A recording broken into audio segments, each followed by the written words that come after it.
What's up, tribe? How you guys doing? Go ahead and hit that subscribe button, and I hope you like this video. This is Cartel Crew Season 3, Episode 9. I know it's late, you guys. I thought I had recorded this, but the video got encrypted and eroded, whatever. So I had to redo the video, but we are here. We're going to go ahead and knock it out. So we're still in DC, and remember at the end of last episode, they had the premiere of Season 3, Episode 1, and they watched it with the whole crew that they had met in DC. And Eddie was not happy with what he saw in that first episode. If you go back to episode 1, that's when Kat was really talking about, her and Eddie's ordeals and their ups and their downs. And she talked about that documentary and how they are not in a good place because of how that documentary came out. And, she didn't like that the documentary painted her in a really bad light and sort of glorified Eddie's cheating. And, she was like, that's not cool. And so we've seen them get to a better place as the season has progressed. But of course, like on these reality shows, you see what somebody said about you, you feel some kind of way. So they said that Eddie got really upset. We see Salome and Nicole talking about it, and they're talking about how he, went at producers, and, he got really mad and he ended up leaving. And then we see them talking again with we see Michael, Diana, and Marie talking, and they're talking about the same thing. They're talking about, hey, Eddie left because, he really was pissed off about how that whole situation went down.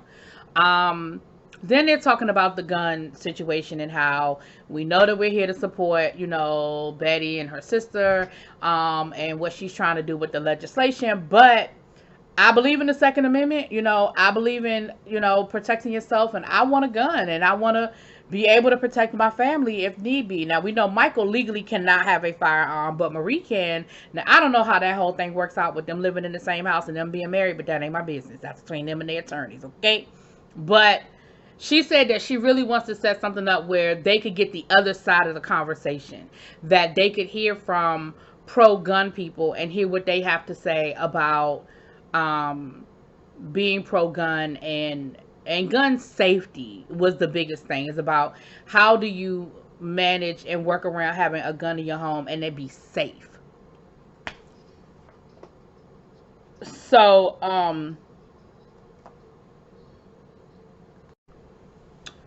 while this is going on, Kat is down in Miami, and she went to go visit the lawyer because she wants to try to get her felony taken off of her record so she could get a firearm.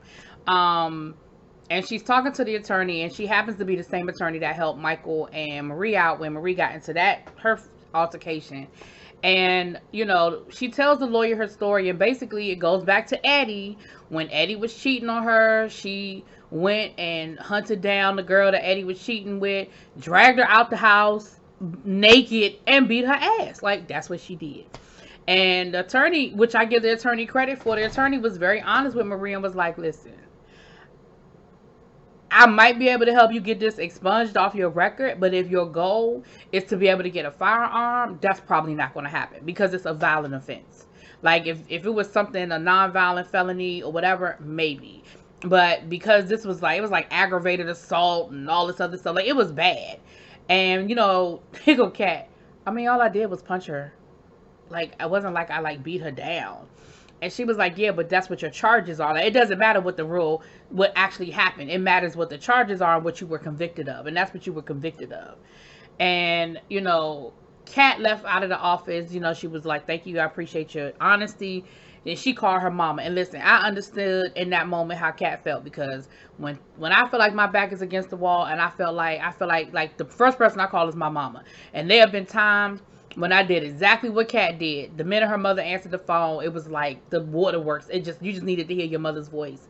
And, in that moment, once again, she's just reminded of how much of her life, even now, is connected to her relationship with Eddie.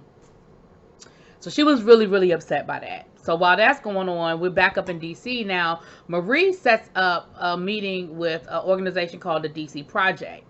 and they are a pro-gun organization. And so she's meeting up with them, and they go through some, gun safety things and what you should and shouldn't do with the firearm. And then they're allowed to go shoot. Now, of course, Michael and Magic can't go because they got felonies. They can't be down to shooting the guns on camera.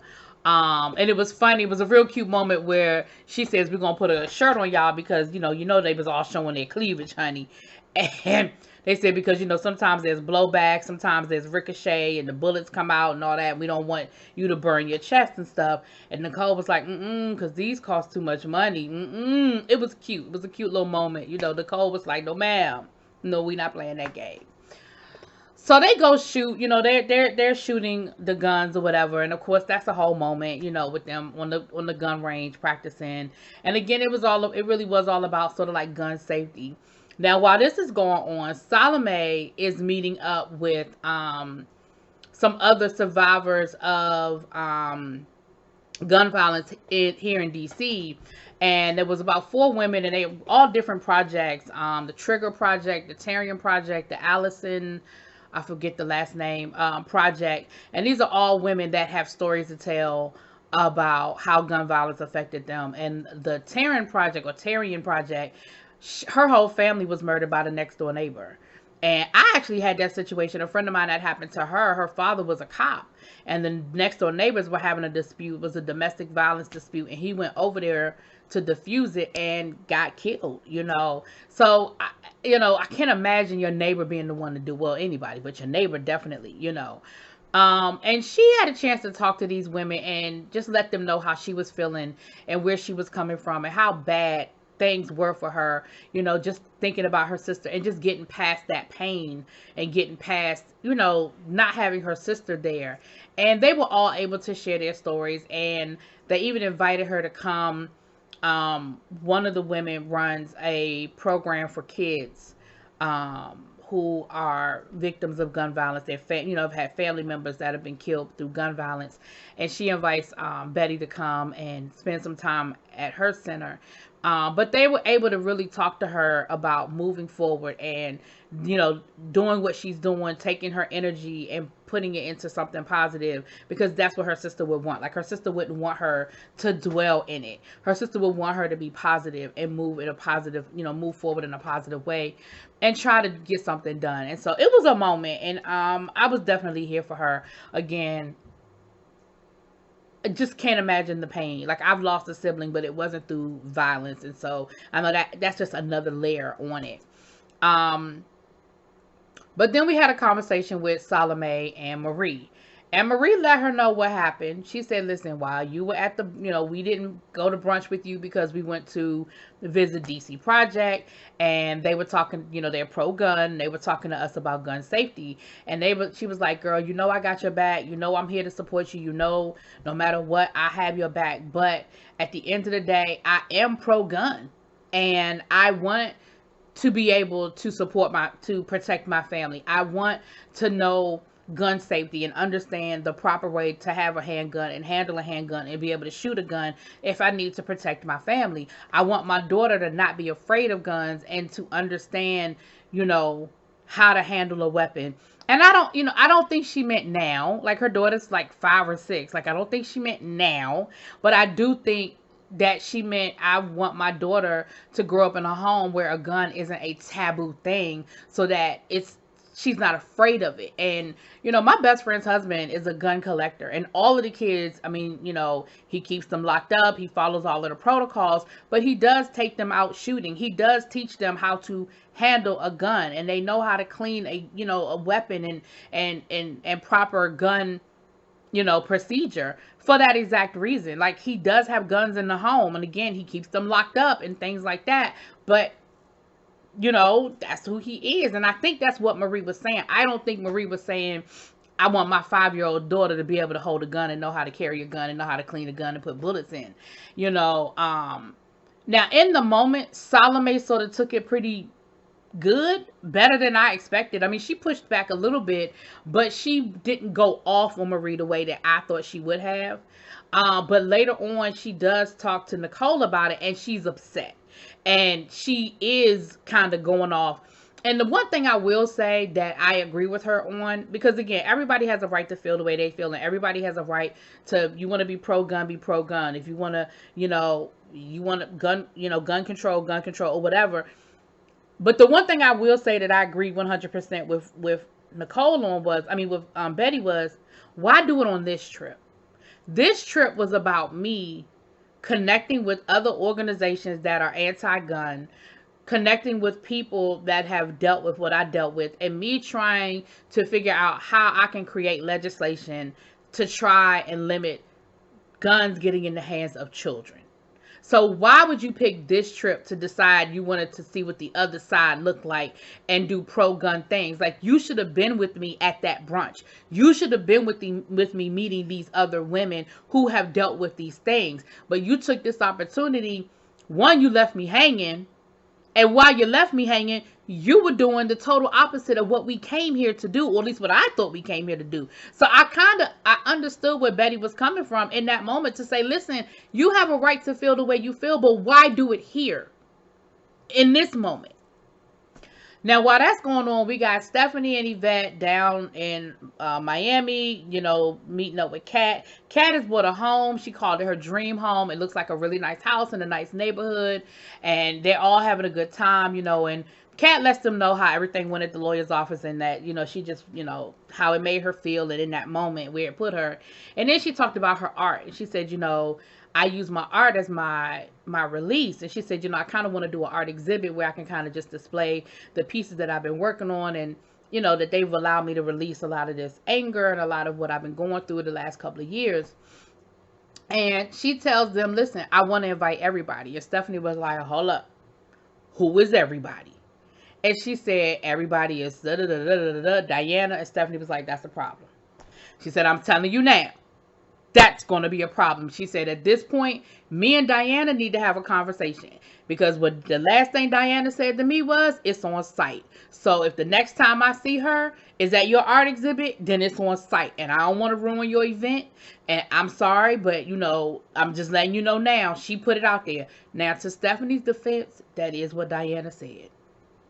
And to Stephanie's defense, I can respect the fact that Stephanie said, I'm letting you know, it ain't gonna go well. She said, I'm telling you, it ain't gonna go well. If this is what we gotta do, it ain't gonna go well. So me and Diana need to have a conversation prior to your art exhibit. And I can respect that. Now, what I did have a problem with was when Kat was saying how her and Diana are friends and how she really does love Diana. And Stephanie was like, you do? You do? I was like, see, this is what I'm talking about. Stephanie, you can't be more mad at somebody than they are. You mad at Diana because you feel like Diana did Marie wrong. But Diana and Marie on a whole trip to D.C. They on a whole trip to D.C. together. So you can't be more mad at Diana than Marie is. Same thing with Kat. You mad at Kat. You mad at Diana. You say she ain't loyal and she this and she that. You can't be more mad at her than Stephanie is. Than Kat is. Kat is telling you, listen, I'm good with her. Me and Diana are in a good place. You got to let that go. You can't be more mad about the situation than the people in the situation are. That's it. That's all. And I don't mean no harm, but that's just what it is. Like, you can't be more mad than they are. But anyway, so at the end of the episode, we see all of them go and visit the center. Michael, Marie, Nicole, Diana, Betty, they all go to the center, and they're able to sit down and talk with these kids whose lives have been impacted by gun violence here in the District of Columbia.